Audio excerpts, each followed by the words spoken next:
Daddy ಅಂದ್ರೆ ನಾನು ಬಿಸಿ ಇದ್ರು ಕೂಡ ಅಂದ್ರೆ ನನ್ನ ಕೈಲ ಹಚ್ಚಿಸ್ತಾ ಇದ್ರು. ಇಲ್ಲ ನಾನು ಇಲ್ಲ ಚಿನ್ನ ನೀ ಹಚ್ಬಿಡು ಅಂದ್ರೆ ಇಲ್ಲಪ್ಪ ಸ್ವಲ್ಪ ಸುಸ್ತಾಗಿದೆ ಅಂತ. ಸುಸ್ತಾಗಿರೋದಿಲ್ಲ, ನಾನು ದೀಪ ಹಚ್ಬೇಕು ಅಂತ. And she is one of my best and biggest critic. ಈ ತರ ನನ್ನ ನೋಡಿದ್ರೆ ಅದು ಎಷ್ಟು ಬೈದಿರೋಳು. ಯಾರು ತುಂಬಾ ಪ್ರೀತಿಯಿಂದ ಬುಕ್ ಕೊಟ್ಟಿರ್ತಾರೆ, ಓದಿ ಇದು ಬಹಳ ಚೆನ್ನಾಗಿರುತ್ತೆ ಬುಕ್ ಅಂತ. ನಾನು ಖಂಡಿತ ಓದ್ತೀನಿ ತಗೊಂಡಿರ್ತೀನಿ, ಆದ್ರೆ ಬುಕ್ ತೆಗೆದ್ರೆ ನಿದ್ದೆ ಬರುತ್ತೆ. ಹಾಯ್, ಹಲೋ, ನಮಸ್ಕಾರ. ಎಲ್ಲರೂ ಹೇಗಿದ್ದೀರಾ? Welcome back to VSS. ಇವತ್ತಿನ ಮನ ಮತ್ತು ಮನೆ ಪರಿಚಯಕ್ಕೆ ನಮ್ಮ ಶೋಗೆ ಯಾರು ಬಂದಿದ್ದಾರೆ ಗೊತ್ತಾ? ನಿಮ್ಮೆಲ್ಲರ ಪ್ರೀತಿಯ ಚಿನ್ನಾರಿ ಮುತ್ತ ಅಂದರೆ ವಿಜಯ್ ರಾಘವೇಂದ್ರ ಸರ್ ಅವ್ರ ಮನೆಗೆ ಬಂದಿದ್ದೀವಿ. ಅವರ ಮನೆ ಮತ್ತು ಮನ ಪರಿಚಯ ಹೇಗಿರುತ್ತೆ ಅಂತ ನೀವು ಎಲ್ಲರೂ ನೋಡಿ ಕೇಳಿ ಎಂಜಾಯ್ ಮಾಡಿ. ಬನ್ನಿ ಹೋಗೋಣ.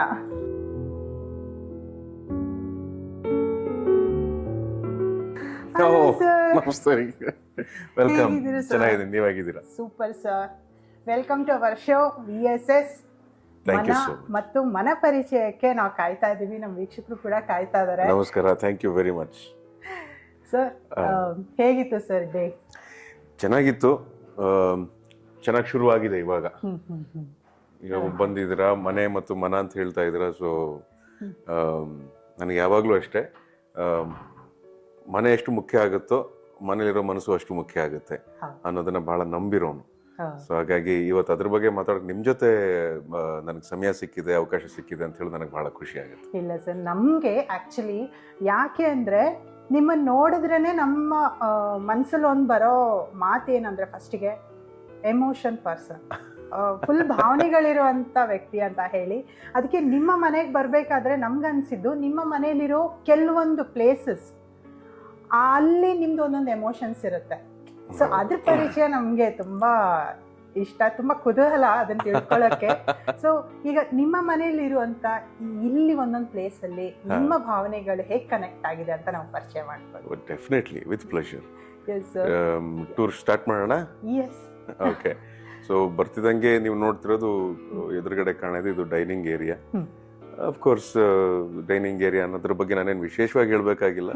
ಆದ್ರೆ ಇಲ್ಲಿ ಸಮಯ ಕಳೆಯೋದು ಬಹಳ ಕಡಿಮೆ. ಇಲ್ಲೆಲ್ಲ ಡೈನಿಂಗ್ ಟೇಬಲ್ ಮೇಲೆ ಇಡ್ಬೇಕಾಗಿರೋ ವಸ್ತುಗಳು ಇರ್ತವೆ ಅಷ್ಟೇ, ಆದ್ರೆ ತಿನ್ನೋದು ಆಗೋದೆಲ್ಲ ಆ ಕಡೆ ಹೆಚ್ಚಾಗ್ತಾ ಇರುತ್ತೆ, ಆ ಜಾಗದಲ್ಲಿ. ಆಕ್ಚುಲಿ ನಿಮ್ಮ ಮನೆಯಲ್ಲಿ ಅಂತಲ್ಲ ಸರ್, ಇವನ್ ನಮ್ಮ ಮನೆಯಲ್ಲೂ ಅಷ್ಟೇ. ಡೈನಿಂಗ್ ಟೇಬಲ್ ಇದ್ರು ಡೈನಿಂಗ್ ಟೇಬಲ್ ಮೇಲೆ ಊಟನೇ ಮಾಡಲ್ಲ ನಾವು, ಅಲ್ಲಿ ಕುತ್ಕೊಂಡೆ ಎಲ್ಲ ಟಿವಿ ನೋಡ್ತಾ. ಟೇಬಲ್ ಆಗುತ್ತೆ, ಡೈನಿಂಗ್ ಎಲ್ಲ ಅಲ್ಲಾಗುತ್ತೆ. ಸೊ ಇದೊಂದು ಜಾಗ.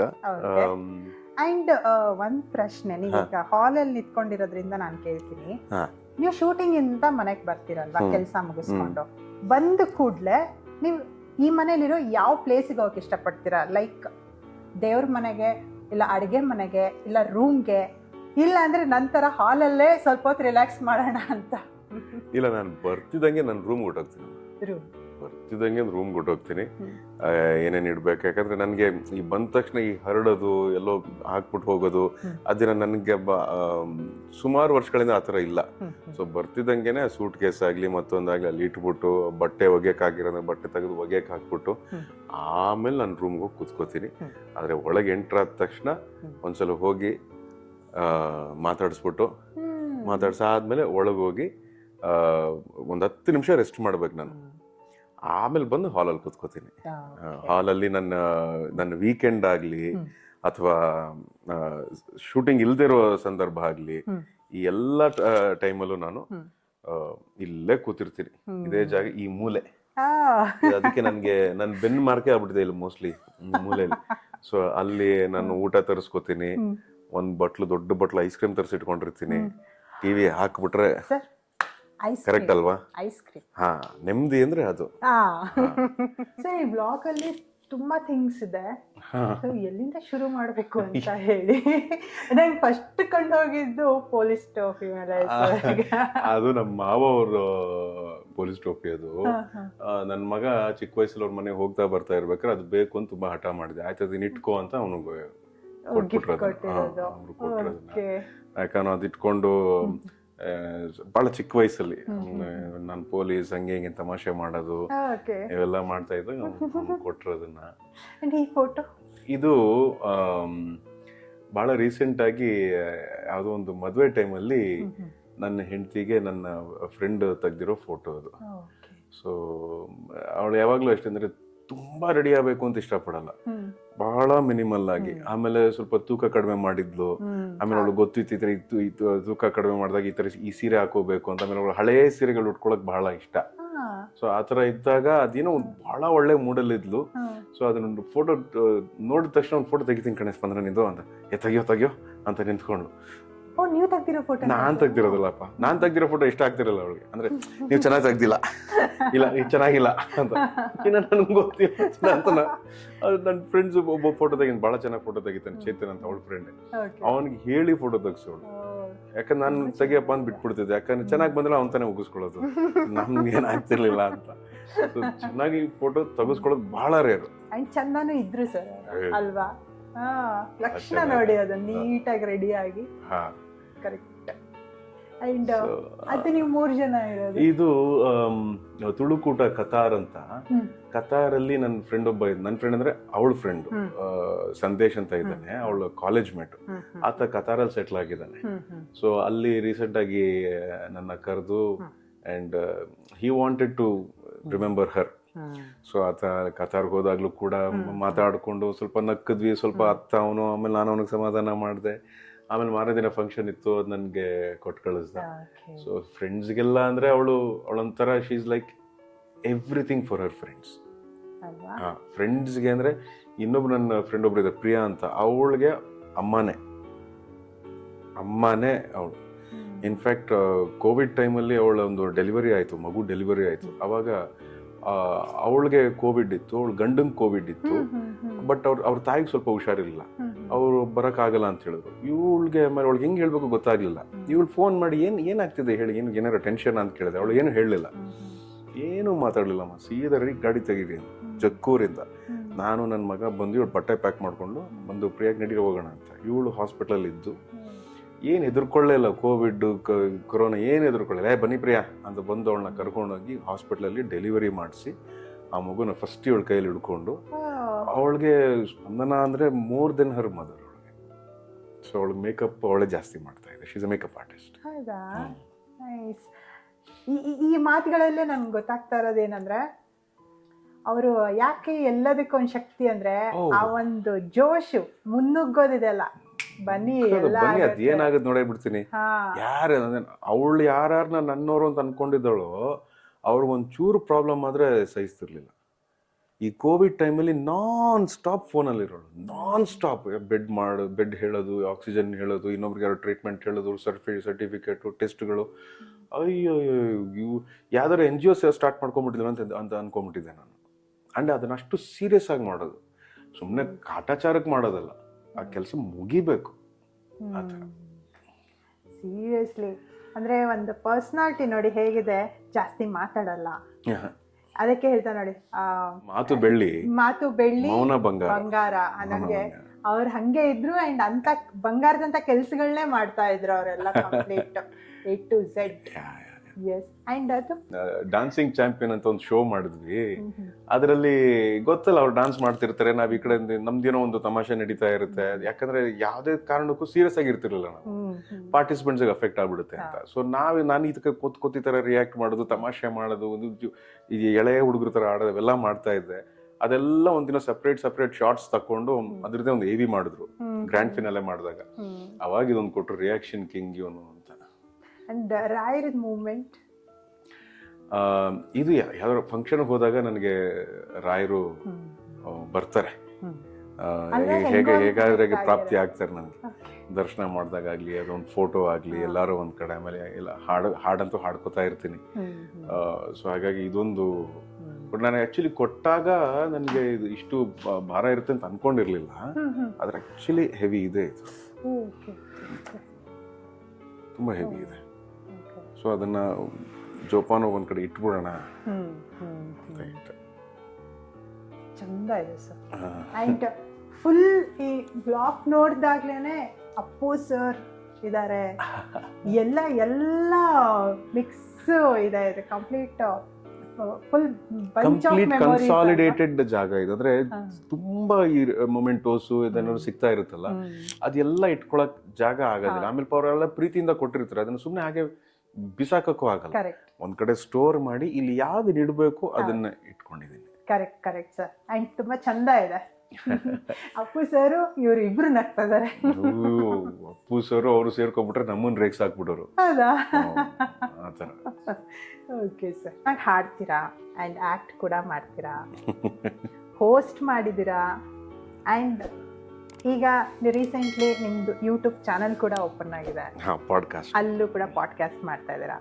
ಅಂಡ್ ಮನೆಯಲ್ಲಿ ಕ್ಯೂಟೆಸ್ಟ್ ಹಸ್ಬೆಂಡ್ ನೀವು. ಸೊ ಇಷ್ಟೆಲ್ಲ ರೋಲ್ಸ್ ಅಲ್ಲಿ ನಿಮಗೆ ತುಂಬಾ ಯಾವ್ದು ಇಷ್ಟ ಆಗುತ್ತೆ? ಲಾಸ್ಟ್ ಹೇಳಿದ್ರಲ್ಲಮ್ಮ, ಅದು ಬೆಸ್ಟ್. ಮನೆಯಲ್ಲಿ ಅವಳ ಜೊತೆ ಇದ್ದಿದ್ದು ಕಳೆದಂಥ ಕ್ಷಣ ಆಗಲಿ, ಅದು ಇವತ್ತಿಗೂ ಬಹಳ ಜೀವಂತವಾಗಿದೆ. ನಾ ಆಗಲೇ ಹೇಳ್ದಂಗೆ ಎಲ್ಲಿಂದನಾರು ಹೊರಗಡೆ ಬಂದಾಗ ಒಂದ್ಸಲ ಅವಳ ನೋಡ್ಬಿಟ್ಟು, ಆಮೇಲೆ ಮನೆಯಿಂದ ಹೊರಡ್ಬೇಕು ಒಂದ್ಸಲ ನೋಡ್ಬಿಟ್ಟು ನಮ್ದೊಂದು ಸಣ್ಣ ಮಾತುಕತೆ ಇರುತ್ತೆ. ಅಂದ್ರೆ ಅದು ಹೇಗೆ ಅಂದ್ರೆ ತುಂಬಾ ಕೆಲವ್ರಿಗೆ ಅರ್ಥ ಆಗ್ಲಿಲ್ಲ ಅಂದ್ರೆ ಅದು ಎಕ್ಸಾಜುರೇಷನ್ ಅನ್ಸ್ಬಿಡುತ್ತೆ. ಏನ್ ಮಾತಾಡ್ತಿದ್ದೆ ನೀವು ಅಂತ. ಬಟ್ ಅದ ನನ್ನ ಮನ್ಸಿಗೆ ಗೊತ್ತಿರುವಂಥದ್ದು. ಅಂದ್ರೆ ನಾನೇನೋ ಒಂದು ಹೇಳ್ಕೋಬೇಕು ಅಂತ ಅನ್ಕೊಂಡಿರ್ತೀನಿ. ಅದನ್ನ ನಾನು ಆ ನೋವಲ್ಲೇ ಇದ್ರೆ ಏನಾಗ್ಬಿಡುತ್ತೆ, ಐ ಹ್ಯಾವ್ ಆಲ್ವೇಸ್ ಬಿಲೀವ್ಡ್ ನಾನು ಎಷ್ಟು ನೋವು ಪಡ್ತೀನೋ ಅಲ್ಲೂ ಕೂಡ ಅಷ್ಟೇ ನೋವು ಆಗ್ತಿರುತ್ತೆ. ಸೊ ಆ ನೋವನ್ನ ಕಡಿಮೆ ಮಾಡಬೇಕು ಅಂತ ಹೇಳಿದ್ರೆ ನಾನು ಅದನ್ನ ಹಾಗೆ ಜೀವಂತವಾಗಿ ಇಟ್ಕೋಬೇಕು, ಆ ನೆನಪನ್ನಾಗ್ಲಿ ಜೀವಂತವಾಗಿ ಇಟ್ಕೋಬೇಕು. ಸೊ ಆ ಥರ ಆ ಒಂದು ಮನಸ್ಥಿತಿಯಲ್ಲಿ ಬಂದು ನಾನು ಒಂದ್ಸಲ ಮಾತಾಡ್ತೀನಿ, ಏನೋ ಒಂದು ಹೇಳ್ಕೊತೀನಿ, ನನಗೊಂದು ಸಮಾಧಾನ ಆಗುತ್ತೆ. ಆಮೇಲೆ ಅಲ್ಲಿ ಕೂತಾಗ್ಲೂ ಅಷ್ಟೇ, ಎಲ್ಲರೂ ಕೂತು ಏನೋ ಒಂದು ಯೋಚನೆ ಬಂದಾಗ ಒಂದ್ಸಲ ನೋಡ್ತೀನಿ, ಒಂದೊಂದ್ಸಲ ನಗ್ತೀನಿ. ಅದಕ್ಕೆ ಐ ಥಿಂಕ್ ಇಲ್ಲೇ ಡೈರೆಕ್ಟ್ ಆಗಿ 3D ವ್ಯೂ ಅದು, ಪ್ರಾಪರ್ 3D ವ್ಯೂ ನನಗದು. ಆಮೇಲೆ ಅದೊಂದು ನಾನು ಈ ಫೋಟೋ ಹಾಕಿರೋದಕ್ಕೆ ಒಂದು ಬಹಳ ಮುಖ್ಯವಾದ ಕಾರಣ ಇದೆ. ಇವ್ರದ್ದು ಹಲವಾರು ಫೋಟೋಗಳಿದ್ವು, ಅಂದ್ರೆ ನೀಟಾಗಿ ಪೋಸ್ ಕೊಟ್ಟಿರೋದು ಫೋಟೋಗೆ ಅಂತ ತೆಗಿರೋದು. ಬಟ್ ಇದು ಆತರ ತೆಗ್ದಿರೋ ಫೋಟೋ ಅಲ್ಲ, ಬಹಳ ರ್ಯಾಂಡಮ್ ಆಗಿ ತೆಗ್ದಿದ್ದು. ಬೆಳ್ತಂಗಡಿಲಿ ಕ್ಯಾಂಡಿಡ್ ಆಗು ಅಲ್ಲ, ಸುಮ್ಮನೆ ಒಂದ್ಸಲ ನಿಂತು ಫ್ರೆಂಡ್ಸ್ಗೆ ಯಾರಿಗೊಬ್ರು ಫೋಟೋ ತೆಗಿಯಕ್ಕೆ ಹೇಳಿದ್ರು, ಆ ಫೋಟೋ ತೆಗೆದ್ರು. ಸೊ ನನಗೆ ಬಹಳ ಇಷ್ಟ ಆಯಿತು. ಸೊ ನನಗೆ ಆ ಫೋಟೋಲಿರೋ ಆ ಫೋಟೋಯಿಂದ ಬರೋವಂಥ ಒಂದು ಲೈಫ್ ನನಗೆ ಬಹಳ ಇಷ್ಟ. ಎಕ್ಸಾಕ್ಟ್ಲಿ ಅದನ್ನೇ ಕೇಳಿದ್ದೆ ನಾನು. ಈಗ ಕೆಲವೊಂದ್ ಸಾರಿ ನಾವು ಕೆಲವೊಂದು ಥಿಂಗ್ಸ್ ಅನ್ನ ಇಲ್ಲ ಪರ್ಫ್ಯೂಮ್ ಈ ತರದ್ದು ಕೆಲವೊಂದಿರತ್ತಲ್ಲ, ಅದನ್ನ ನೋಡಿದ್ರೆ ಇಲ್ಲ ಅದನ್ನ ಟಚ್ ಮಾಡಿದ್ರೆ ಆ ಲೈವ್ ಮೂಮೆಂಟಿಗೆ ಹೋಗ್ಬಿಡ್ತೀವಲ್ಲ. ಸೊ ಆ ಥರದ್ರಲ್ಲಿ ಇದು ಕೂಡ ಒಂದು ಆ ಲೈವ್ ಮೂಮೆಂಟಿಗೆ ಹೋಗ್ಬಿಡುವಂಥದ್ದು. ಸೊ ಅಟ್ ಎವ್ರಿ ಮೂಮೆಂಟ್ ಅದು ಯಾವುದೇ ಫೋಟೋ ನೋಡಿದಾಗಲಿ ಫ್ರೆಂಡ್ಸ್ ಎಲ್ಲ ಕೂತ್ಕೊಂಡಾಗ ಮಾತಾಡಿದಾಗ ಅಷ್ಟೇ she will be that alive with us. ಅದೇ ನನ್ನ ಶಕ್ತಿ ಅಷ್ಟೇ, ಬೇರೆ ಏನೇನಿಲ್ಲ.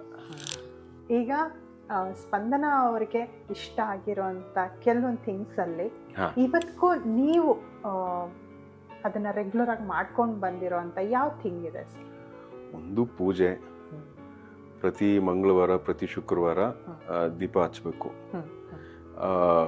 ಅವಳು ಎಷ್ಟು ಕಿಲಾಡಿ ಅಂದ್ರೆ, ನಾನು ಬ್ಯುಸಿ ಇದ್ರು ಕೂಡ ಅಂದ್ರೆ ನನ್ನ ಕೈಲ ಹಚ್ಚಿಸ್ತಾ ಇದ್ಲು. ಇಲ್ಲ ಚಿನ್ನ ನೀ ಹಚ್ಬಿಡು ಅಂದ್ರೆ, ಇಲ್ಲಪ್ಪ ಸ್ವಲ್ಪ ಸುಸ್ತಾಗಿದೆ ಅಂತ. ಸುಸ್ತಾಗಿರೋದಿಲ್ಲ, ನಾನು ದೀಪ ಹಚ್ಬೇಕು ಅಂತ. ಸೊ ಆ ದೀಪ ಒಂದು ಹಚ್ಬಿಟ್ರೆ ಅವಳಿಗೆ ನೆಮ್ಮದಿ. ತುಪ್ಪದ ದೀಪ ಪ್ರತಿ ಮಂಗಳವಾರ, ಆಮೇಲೆ ಶುಕ್ರವಾರ. ಅದಾದ್ಮೇಲೆ ನನ್ನ ವರ್ಕೌಟ್ ಬಗ್ಗೆ ಬಹಳ ಕಾಳಜಿ. And she is one of my best and biggest critic. ಹೌದಾ? ಈ ತರ ನನ್ನ ನೋಡಿದ್ರೆ ಅದು ಎಷ್ಟು ಬೈದಿರೋಳು. ಸುಸ್ತಾಗಿದ್ರೆ, ಏನ್ ಸುಸ್ತಾಗಿದೆ ನಿಮ್ಗೆ, ಯಾರು ಕೆಲಸ ಮಾಡಲ್ವಾ, ನೀವು ಶೂಟಿಂಗ್ ತಾನೇ ಮಾಡೋದು, ಹೋಗಿ ಅಂತ ಓಡಿಸೋದು ಜಿಮ್ಗೆ. ಭಯಕ್ಕೆ ಒಂದೊಂದ್ಸಲ ಹೋಗ್ತಾ ಇದ್ದೆ. ಇವಾಗ ಏನಾಗುತ್ತೆ, ಕೆಲವು ಸಲ ಕೆಲವು ನೆನಪುಗಳು ಒಂದೊಂದ್ಸಲ ತುಂಬಾ ಕಾಡುತ್ತೆ. ಅವಾಗ ಅದು ನಾನು ಏನೇ ಮಾಡಿದ್ರು I am human being by the end of the day. ಅದು ನನ್ನ ಸ್ವಲ್ಪ ಸುಸ್ತು ಮಾಡುತ್ತೆ. So I want to get over that feeling and follow her voice.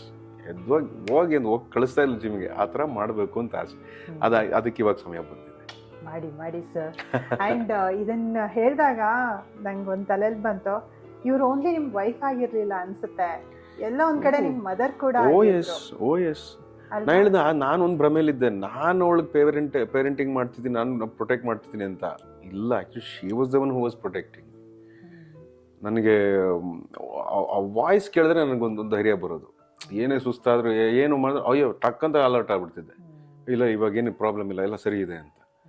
So ಆ ರೀತಿ ಈಗಲೂ ಅದು ನನ್ನ that is still there with in me. And ನೀವೊಂದು ಕಡೆ ಹೇಳ್ತಾ ಇದ್ರಿ, ನೀವು ಹೊರಗಡೆ ಹೋಗ್ಬೇಕಾದ್ರೆ ಒಂದು ಹಗ್ ಮಾಡಿ ಹಣೆಗೆ ಮುದ್ದು ಕೊಟ್ಟು ಹೋಗ್ತಾ ಇದ್ದೆ ಹೀಗೆ ಅಂತ. ಬಿಕಾಸ್ ಈ ಪ್ರಶ್ನೆ ಕೇಳೋದಕ್ಕೊಂದು ಕಾರಣ ಇದೆ. ಈಗ ನೀವು ಹೊರಗಡೆ ತುಂಬ ಕೇಳ್ತಾ ಇರ್ತಾರೆ ಡೈವರ್ಸ್, ಅದು ಇದು ಮಿಸ್ಅಂಡರ್ಸ್ಟ್ಯಾಂಡಿಂಗ್ಸ್ ಕಪಲ್ಸ್ ಮಧ್ಯೆ ಅಂತ. ಕೆಲವ್ರು ಹೇಳ್ತಾರೆ ಮದುವೆ ಆಗಿ 15 ವರ್ಷ 20 ವರ್ಷ ಆದ್ರೂ ಇದೆಲ್ಲ ಅಂದ್ಕೊಂಡು ಆ ಥಿಂಗ್ ನೀವು ಫಾಲೋ ಮಾಡ್ತಿದ್ರಲ್ಲ, ಅದು ಎಷ್ಟು ಇಂಪಾರ್ಟೆಂಟ್ ಆಗಿತ್ತು ಅಂತ ಹೇಳಿ. ಅದು ಗೊತ್ತಿಲ್ಲ ನನಗೆ. We were not giving it importance. ಅದು ವಿಷಯ ಅಲ್ಲಿ. I was not giving it importance, it was happening. If ಅದು ನಾನೇನಾದ್ರು ಅದಕ್ಕೆ ಇಂಪಾರ್ಟೆನ್ಸ್ ಕೊಡಬೇಕು ನಾನು ಅಂತ ನಡ್ಕೊಳಕ್ ಹೋದ್ರೆ ಆವಾಗ ಅದು ಫೋರ್ಸ್ ಆಗುತ್ತೆ. It does not have to be important. It can just be a part of your life. ಹೇಗೆ ನಾನು ಬೆಳಗ್ಗೆ ಎದ್ದು ಹಲ್ಲುಜ್ತೀನೋ, ಹೇಗೆ ಆಚೆ ಹೋಗ್ಬೇಕಾದ್ರೆ ನಾನು ಒಂದು ಶೂಸ್ ಹಾಕೋ ಚಪ್ಪಲಿ ಹಾಕೊಂಡು ಹೋಗ್ತೀನೋ, ಹಾಗೆ ಇದೊಂದು ನನಗೆ ಬೆಳ್ಕೊಂಡ್ ಬಂದ್ಬಿಡ್ತು ಅಷ್ಟೇ. ಅದಾಗ್ಲಿ ಅಂದ್ರೆ ನನಗೆ ಸಮಾಧಾನ ಆಗ್ತಿರ್ಲಿಲ್ಲ. ಅದೇನೋ ಒಂದು ಆಕ್ಷನ್ ಕಂಟಿನ್ಯೂಟಿ ಮಿಸ್ ಆಯ್ತಲ್ಲ, ಅಲ್ಲಿ ಏನೋ ಒಂದು ಮಿಸ್ ಆಗೋಯ್ತಲ್ಲ ಅನ್ನೋ ತರ ಇರ್ತಾ ಇತ್ತು. It was just a part of our lives. On the ಅವಳು ಆ ಥರ ಇರಲಿಲ್ಲ. ತುಂಬಾ ಬರೋದು, ಆ ಥರ ಮುದ್ದು ಮಾಡೋದು ಅವೆಲ್ಲ ಇಲ್ಲ. ಬಟ್ ಮುದ್ದು ಮಾಡಿಸ್ಕೊಳ್ಳೋಳು ಆ ಥರ. ಅಂದ್ರೆ ಮಗನ ಬಹಳ ಮುದ್ದು ಮಾಡ್ತಾ ಇದ್ಲು, ಅವನ್ನ ರೇಗಿಸೋದು, ಇದೆಲ್ಲ all these are still so in front of my ice. ಅದು ಬಹುಶಃ ಹಾಗೆ ಇರುತ್ತೆ, ಹಾಗೆ ಇರುತ್ತೆ. ಹೌದು. ಯಾಕಂದ್ರೆ ನಮ್ಮ ಪ್ರಜ್ವಲ್ ದೇವರಾಜ್ ಸರ್ ಅವರು ಒಂದ್ ಕಡೆ ಹೇಳ್ತಾ ಇದ್ರು ಹೀಗೆ, ನಾನು ಕೇಳಿದ್ದೆ, ಎವ್ರಿ ಟೈಮ್ ರೆಡಿ ಆದಾಗ ಪಾರ್ಟ್ನರ್ನ ಇಂಪ್ರೆಸ್ ಮಾಡಕ್ಕೆ ಚೆನ್ನಾಗಿ ರೆಡಿ ಆಗ್ಬೇಕು ಅಂತ ಹೇಳಿ. ಸೊ ಆ ಥರ ಥಿಂಗ್ಸ್ ಆಕ್ಚುಲಿ ವರ್ಕ್ ಆಗತ್ತೆ ಒಂದು ಕಪಲ್ಸ್ನ ಗಟ್ಟಿಯಾಗಿ ಇಡೋದಕ್ಕೆ. ನೀವು ಮಾಡ್ತಿದ್ದಂಥದ್ದು, ಅವ್ರು ಹೇಳಿರೋದು ಸ್ಮಾಲ್ ಥಿಂಗ್ಸೇ ತುಂಬಾ ಸ್ಟ್ರಾಂಗ್ ಬಾಂಡಿಂಗ್ ಕ್ರಿಯೇಟ್ ಮಾಡುತ್ತೆ. ನಮ್ಗೆ ಅವರೆಲ್ಲ ಒಂದು ಪ್ರಜ್ವಲ್, ನಮ್ಗೆ ಪನ್ನಗ, ನಮ್ಮ ಎಲ್ಲ ಹುಡುಗರು ನಮ್ಗೊಂಥರ ಅವರೊಂಥರ ನನಗೆ ಲೈಫ್ ಸಿಸ್ಟಮ್ ಇದ್ದ ಹಾಗೆ. ಯಾಕೆ ಲೈಫ್ ಸಿಸ್ಟಮ್ ಅಂತ ಹೇಳಿದ್ರೆ, ಅಷ್ಟು ಪ್ರೀತಿ ಮಾಡ್ತಾರೆ, ಅಷ್ಟು ವಿಶ್ವಾಸ ಕೊಡ್ತಾರೆ, ಅಷ್ಟು ನಾವು ಜೊತೆಗೆ ಹೋದ್ರೆ ಖುಷಿಯಾಗಿ ನಮ್ಮನ್ನ ಕಾಣ್ತಾರೆ. ನಾವಿಬ್ರು ಜೊತೆಗೆ ಸಿಕ್ಬಿಟ್ರೆ ಅವ್ರಿಗೇನೋ ಒಂಥರ ಸಂಭ್ರಮ. ಆ ಜಾಗದಿಂದ ನನ್ನ ಓಡಿಸ್ಬಿಡೋರು, ನೀನು ಹೋಗೋಣ, ಆಯ್ತು ನಿನ್ ಬೋರಿಂಗ್ ನೀನು. ಯಾಕಂದ್ರೆ 11 ಗಂಟೆ ಮೇಲೆ ನಾನು ಮೂಲೆ ಹುಡುಕ್ತಾ ಇದ್ದೆ ಮಲ್ಕೊಳಕ್ಕೆ. ಇವ್ರನ್ನ ಇಟ್ಕೊಂಡು ಆರಾಮಾಗಿ ಓಡಾಡ್ಸು, ಖುಷಿಯಾಗಿ ಇದ್ಕೊಂಡು, ಊಟ ತಿಂಡಿ ಮಾಡ್ಕೊಂಡು, ತಮಾಷೆಗಳು ಮಾಡ್ಕೊಂಡು. ಸೊ ನನಗೆ ಅವರೆಲ್ಲ ನನಗೆ ನಿಜ ಹೇಳಬೇಕು ಅಂತ ಹೇಳಿದ್ರೆ, ಒಂದೊಂದ್ಸಲಿ ನಮ್ಮ ಮಧ್ಯೆ ಏನೇ ಕೆಮಿಸ್ಟ್ರಿ ಅಥವಾ ಯಾವುದೇ ಒಂದು ಭಾವನೆ ಇದ್ರು ಕೂಡ ಅವರೆಲ್ಲ ಜೊತೆಲಿದ್ದಾಗ ಅದು ಒಂಥರ ರಿನೋವೇಟ್ ಆಗ್ತಾ ಇತ್ತು, ಮತ್ತೆ ಎನರ್ಜೈಸ್ ಆಗ್ತಾ ಇತ್ತು. ಅದಕ್ಕೆ ನಾನು ಪ್ರಜ್ವಲ್ಗಾಗ್ಲಿ, ರಾಗಿಣಿಗಾಗ್ಲಿ, ನಮ್ಮ ಪನ್ನಗಾಗ್ಲಿ, ದಿಗಂತು, ಇವರೆಲ್ಲ ಸ್ನೇಹಿತರು ಅಷ್ಟು ನಮ್ಮನ್ನ ಭದ್ರ ಮಾಡಿದ್ರು. ಎಷ್ಟು ಕ್ಯೂಟ್ ಅನ್ಸುತ್ತೆ ಅಂದ್ರೆ ಇದನ್ನ ಕೇಳೋದಕ್ಕೆ. ಅಂದ್ರೆ ಆ ಮೂಮೆಂಟ್ ನನ್ನ ತಲೆಯಲ್ಲೇ ಸುಮ್ಮನೆ ಇಮ್ಯಾಜಿನೇಷನ್ ಮಾಡ್ಕೊಳ್ತಾ ಇದೀನಿ, ಹೆಂಗಿರ್ಬೋದು ಆ ಟೈಮಲ್ಲಿ ಅಂತ ಹೇಳಿ. ಅಷ್ಟಿದ್ರು ಕೂಡ ಕಡಿಮೆ ಮಾತೆ ಅಲ್ಲ, ಎಲ್ರು ಆ ಸೈಲೆನ್ಸ್ ಅಲ್ಲೇ ಹಿಡಿದಿಟ್ಕೊತಾರೆ. ಆಕ್ಚುಲಿ ಹೌದು. ನಾನು ಆಗ್ಲೇ ಮನೆಗೆ ಬಂದ ಕೂಡಲೇ ಹೇಳ್ತಾ ಇದ್ನಲ್ಲ, ಇವ್ರನ್ನ ನೆನಪಿಸ್ಕೊಂಡ್ರೆ ಸಾಕು ಅದೇ ಒಂದು ಥಾಟ್ ಮೈಂಡ್ ಅಲ್ಲಿ ಬರೋದು. ಮಾತು ತುಂಬಾ ಕಡಿಮೆ, ಆದ್ರೆ ಎಷ್ಟು ಜನರ ಕನೆಕ್ಷನ್ ಬೆಳೆಸ್ಕೊಂಡಿದ್ದಾರೆ. ಯಾಕಂದ್ರೆ ಒಬ್ರ ಕಣ್ಣಲ್ಲಿ ನೀರ್ ಬರೋದು ಸುಮ್ಮನೆ ಅಲ್ಲೇ ಅಲ್ಲ, ಅದ್ ಕನೆಕ್ಷನ್ ಇದ್ರೆ ಮಾತ್ರ ಬರುತ್ತೆ. ಪ್ರೆಸೆನ್ಸಿ ಓಕೆ ಹಿಂಗೆ ಅಂತ ಬಂದಿರ್ಬೋದು ಆ ಟೈಮಲ್ಲಿ, ಬಟ್ ಮನ್ಸಿಂದ ಅಳೋದಿದೆ ಅಲ್ಲ, ಆ ಕನೆಕ್ಷನ್, ಆ ಬಾಂಡಿಂಗ್ ಹೆಂಗ್ ಬೆಳೆಸ್ಕೊಂಡಿದ್ರಿ ಇವ್ರು ಎಲ್ಲರ ಜೊತೆ ಅಂತ ಹೇಳಿ. ಅದೊಂದು ಶಕ್ತಿ, ಅದೊಂದು ಚೈತನ್ಯ ಅಂತಾನೆ ಹೇಳ್ಬೋದು ಅಷ್ಟೇ. ಕರೆಕ್ಟ್. ಸೊ ಇದು ನನ್ನ ಜಾಗ. ಬನ್ನಿ ಕೂತ್ಕೊಳ್ಳಿ, ಬನ್ನಿ.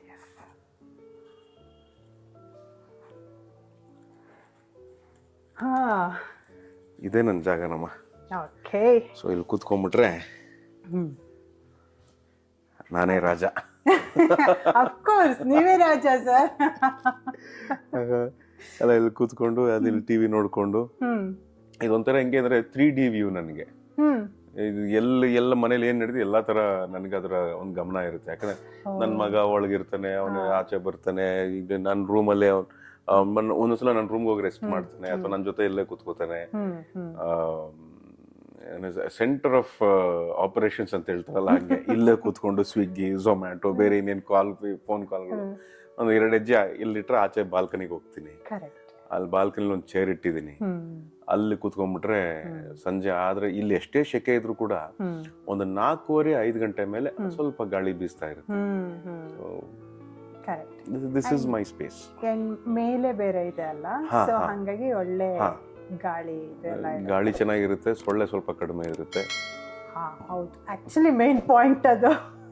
ನನ್ಗೆ ಇಲ್ಲಿ ಬಂದಾಗಿಂದ ತಲೆಯಲ್ಲಿ ಸೊಳ್ಳೆನೇ ಇಲ್ಲ. ಹಾಗೆ ಅಷ್ಟು ನೀಟ್ ಆಗಿದೆ ಇಲ್ಲಿ ಎಲ್ಲ ವಾತಾವರಣ, ಬಹಳ ಪೀಸ್ಫುಲ್ ಆಗಿದೆ, ಬಹಳ ಕ್ಲೀನ್ ಆಗಿದೆ. ಆಗ್ಲೇ ಹೇಳಿದ್ನಲ್ಲ, ತುಂಬಾ ಸದ್ದಿಲ್ಲ. ಇಲ್ಲಿ ಕೂತ್ಕೊಂಡು ನಾನು ಮಾಡೋ ಯೋಚನೆಗಳಾಗ್ಲಿ, ನಾನು ತಗೊಳ್ಳೋ ವಿಶ್ರಾಂತಿಗಾಗ್ಲಿ, ದಿಸ್ ಇಸ್ ದ ಪ್ಲೇಸ್.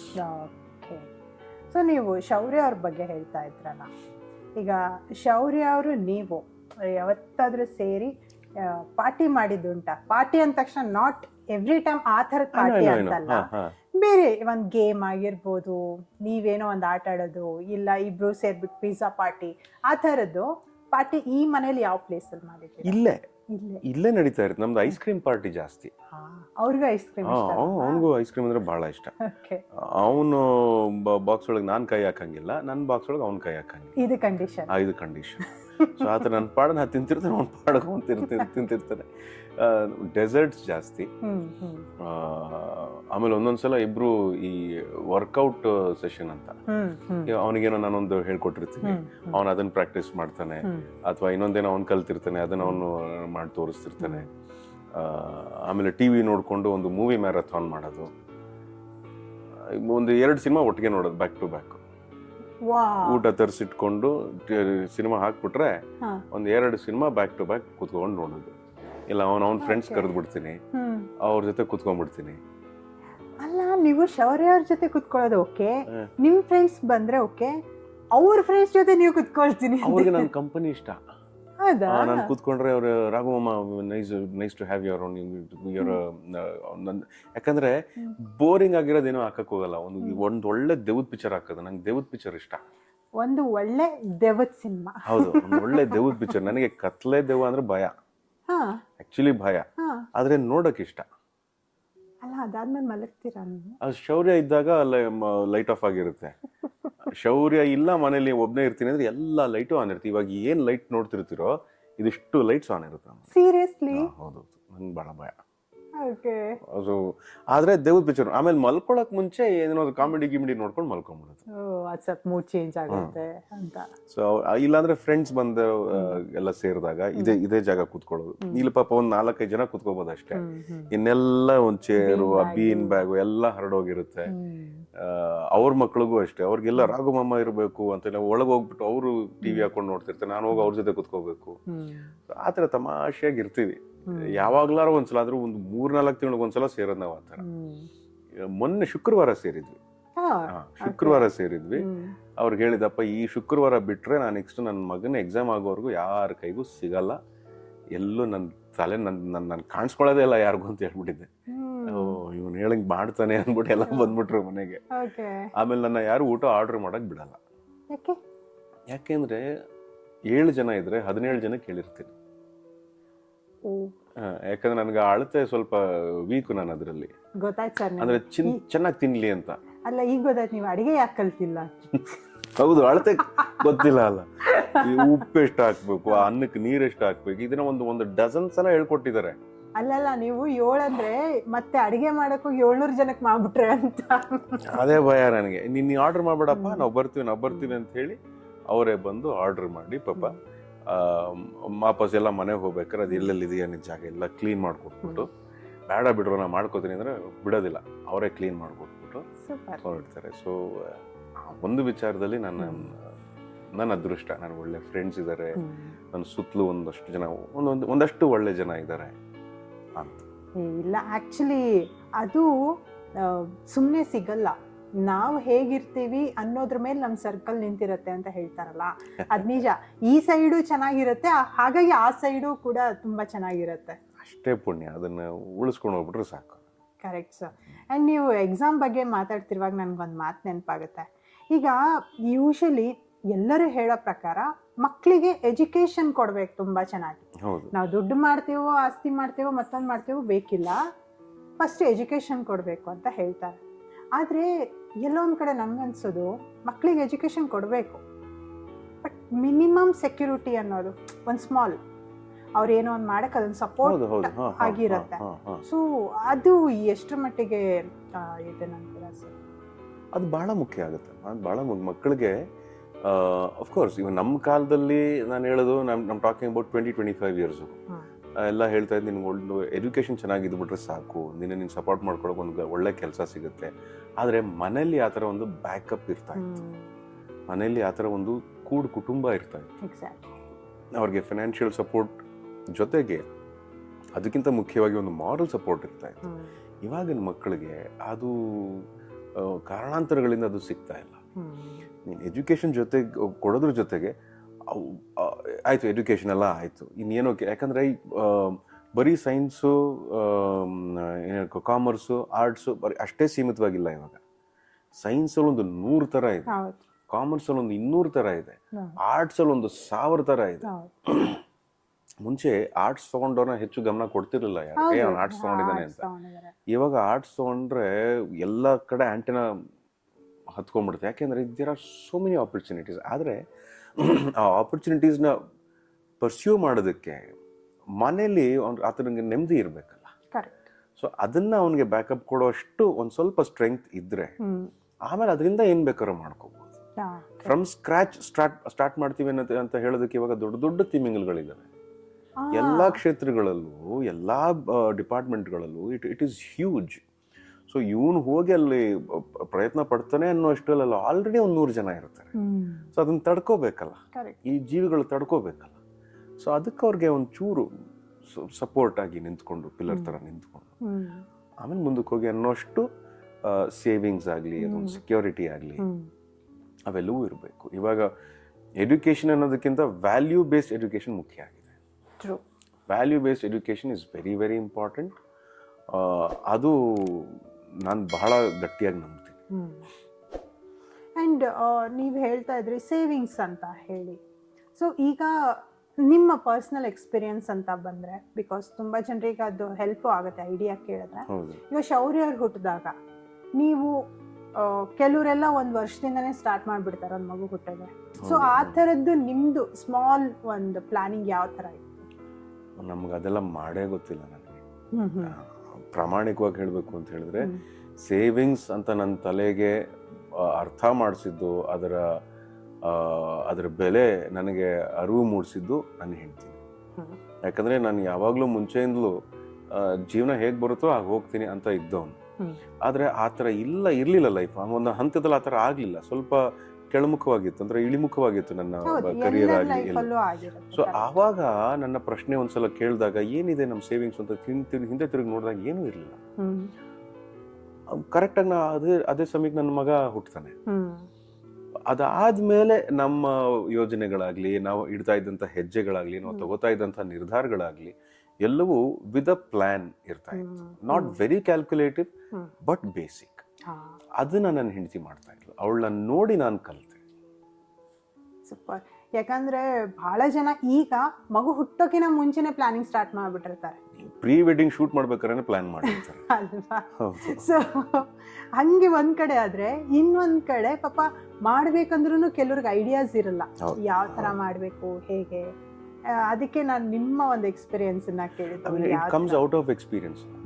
ನಾವು ಏನೇ ಪ್ಲಾನ್ ಮಾಡಿದ್ರು, ಏನೇ ಏನ್ ಹೇಳ್ತೀವಿ ಕಾಷನ್ಸ್ ತಗೊಂಡ್ರು ಕೂಡ ಅದೊಂದು ಎಕ್ಸ್ಪೀರಿಯನ್ಸ್ ಆದ್ರೇನೆ ಅಲ್ಲಿಂದ ಇನ್ನೇನ್ ಮಾಡಕ್ಕಾಗತ್ತೆ ಅಂತ ಗೊತ್ತಾಗುತ್ತೆ. ಯಾಕಂದ್ರೆ ನಾವ್ ಏನೋ ಗೊತ್ತು ಅಂತ ಅನ್ಕೊಂಡು ಹೋಗ್ತೀವಲ್ಲ, ಆವಾಗ ಲೈಫ್ ಸಡನ್ ಆಗಿ ಗೇಮ್ ಚೇಂಜ್ ಮಾಡುತ್ತೆ. ನೀನ್ ಅನ್ಕೊಂಡಿರೋದಲ್ಲ, ಅಲ್ಲಿ ಬೇರೆ ಇದೆ ಅಂತ ನಮಗೆ ಅರ್ಥ ಆಗುತ್ತೆ.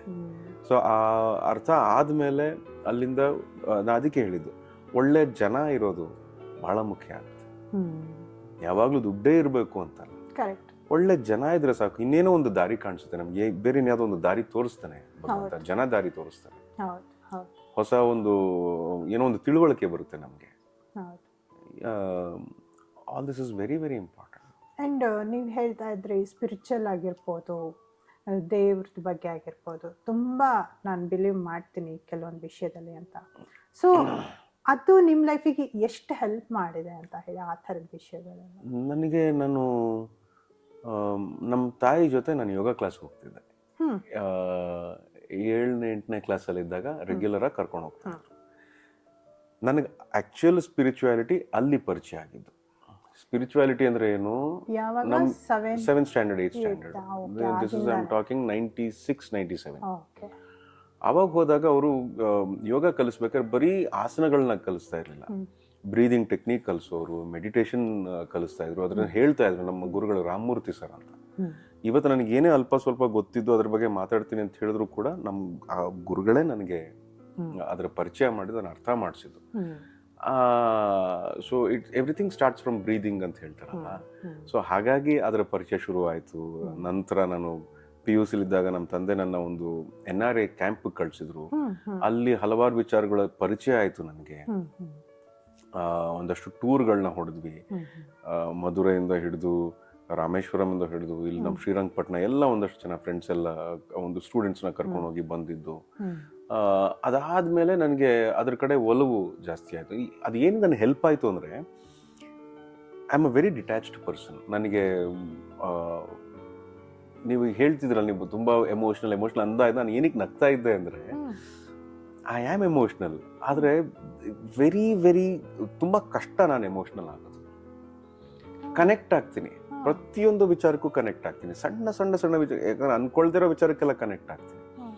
ಆದರೆ ಅದರ ಒಂದು ಹಿಡಿತ ಇದೆ, ಅದನ್ನು ನಾನು ಪ್ರಾಕ್ಟೀಸ್ ಮಾಡ್ಕೊಂಡು ಬಂದೆ, ಕಲಿತ್ಕೊಂಡು ಬಂದೆ. ಅಂದರೆ ನನಗೇನೋ ಗೊತ್ತು, ನಾನು ಹೀಗೇನೆ ಅಂತ ಹೇಳ್ಬಿಟ್ರೆ ಸುಳ್ಳಾಗುತ್ತೆ. ನಮ್ಮ ಗುರುಗಳು ರಾಮಮೂರ್ತಿ ಸರ್ ಬೇರೆ ಯಾವುದೋ ಒಂದು ಸಿನಿಮಾ ನೋಡೋದು, ಬೇರೆ ಯಾವುದೋ ಒಂದು ಏನೋ ಒಂದು ಬುಕ್ಕು ಓದೋ ಅಭ್ಯಾಸ ಇಲ್ಲ, ಆದರೆ ಆ ಬುಕ್ಕಲ್ಲಿ ಯಾವುದೋ ಒಂದು ಪ್ಯಾರಾಗ್ರಾಫ್ ಓದಿರುವಂಥದ್ದು, ಈ ಥರ ಅನುಭವ ಆಗಿದೆ ನನಗೆ. ಐ ವಾಸ್ ಆಲ್ವೇಸ್ ಥಿಂಕಿಂಗ್, ಅಂದರೆ ಏನು ಇದನ್ನ ಮೀರಿ ಏನಿದೆ, ಇದ್ರ ಹಿಂದೆ ಏನಿದೆ ಅಂತ ಆತ ಯೋಚನೆ ಮಾಡಿದಾಗ, ಸೊ ಆ ಕಡೆ ನನ್ನ ಥಾಟ್ ಪ್ರೊಸೆಸ್ ಹೋಗ್ತಿದ್ದಂಗೆ ನಾನು ಸ್ವಲ್ಪ ಡಿಟ್ಯಾಚ್ ಆಗ್ತಾ ಬಂದೆ. ನಾನು ಯಾವಾಗ ನಾನು ಅಟ್ಯಾಚ್ ಅಂತ ಆಗಿದ್ದು, ನನ್ನ ಹಿಡ್ಕೊಂಡಿದ್ದು ಅಂದರೆ ನನ್ನ ಹೆಂಡ್ತಿನೇ. ಅವಳಿಗೋಸ್ಕರ ನಾನು ಆ ಥರ ಇದ್ದಿದ್ದು. ಆವಾಗ ನನಗೆ ಅದ್ರ ಬೆಲೆನೂ ಗೊತ್ತಾಯಿತು. ಸೊ ಈ ಒಂದು ಸ್ಪಿರಿಚುವಾಲಿಟಿ ಎಲ್ಲ ಇವಾಗ ಇತ್ತೀಚೆ ಆದ ಎಲ್ಲ ಘಟನೆಯಿಂದ ನನಗೆ ಏನಕ್ಕೆ ಅದು ಹೆಲ್ಪ್ ಆಯಿತು ಅಂದರೆ, ಯೂಶಲಿ ಏನಾಗ್ಬಿಡುತ್ತೆ, ಏನಾದ್ರು ಒಂದು ಲಾಸ್ ಆದಾಗ ಇದು ಆಗೋಯ್ತು ಅಂತ ಅನ್ಕೊಂಡ್ಬಿಡ್ತೀವಿ. ನನಗದು ಆ ಥರ ಅನ್ನಿಸಕ್ಕೆ ಬಿಡಲಿಲ್ಲ. ಅದು ನನ್ನ ಅಷ್ಟು ಬಹಳ ಗಟ್ಟಿಯಾಗಿ ಹಿಡಿತು ನನ್ನ. ಅದು ನನಗೊಂದು ರೀತಿ ಧೈರ್ಯ ಕೊಡ್ತು. ಆಮೇಲೆ ಅದನ್ನ ಎಂಬ್ರೇಸ್ ಮಾಡುವಂತ ನನಗೆ ಶಕ್ತಿ ಕೊಡ್ತದು. ನನಗೆ ಬೇಡ, ಆ ನೋವು ನನಗೆ ಬೇಡ, ಯಾಕೆ ಈ ಥರ, ಯಾಕೆ ಪ್ರಶ್ನೆ ಮಾಡಕ್ಕೆ ಸ್ಟಾರ್ಟ್ ಮಾಡಿದ್ರೆ, ಯಾಕಂದ್ರೆ ಜೀವನ, ನಾನು ಇದು ಮುಂಚೆನೂ ಹೇಳ್ಕೊಂಡಿದ್ದೀನಿ, ಜೀವನ ಕೊಡೋ ಉತ್ತರಗಳಿಗೆ ನಾವು ರೆಡಿ ಇರೋದಿಲ್ಲ. ಸೊ ಪ್ರಶ್ನೆ ಮಾಡೋದು ನಿಲ್ಲಿಸ್ಬೇಕು, ಸರೆಂಡರ್ ಆಗಬೇಕು. ಯಾವಾಗ ಸರೆಂಡರ್ ಆಗೋಕ್ಕಾಗುತ್ತೆ? ನನ್ನನ್ನು ನಾನು ಅರ್ಥ ಮಾಡ್ಕೊಂಡಾಗ ಸರೆಂಡರ್ ಆಗೋಕ್ಕಾಗುತ್ತೆ. ನಾನು ಫಸ್ಟು ಉಸಿರಾಡಬೇಕು ಕ್ಲೀನಾಗಿ. ಸೊ ಈ ಎಲ್ಲ ಯೋಚನೆಗಳು, ಎಲ್ಲ ಕಲಿತಂಥ ವಿಚಾರಗಳು, ಎಲ್ಲೋ ನೋಡಿ ತಿಳ್ಕೊಂಡಂಥ ವಿಚಾರಗಳು ನನ್ನನ್ನು ಇವತ್ತು ಹೀಗೆ ಮಾತಾಡೋ ಹಾಗೆ ಮಾಡ್ತಾ ಇದೆ. ನನ್ನ ಈ ರೀತಿ ಒಂದು ಕನೆಕ್ಟ್ ಆಗೋ ಹಾಗೆ ಅವಕಾಶ ಕೊಡ್ತಿದೆ. Super sir.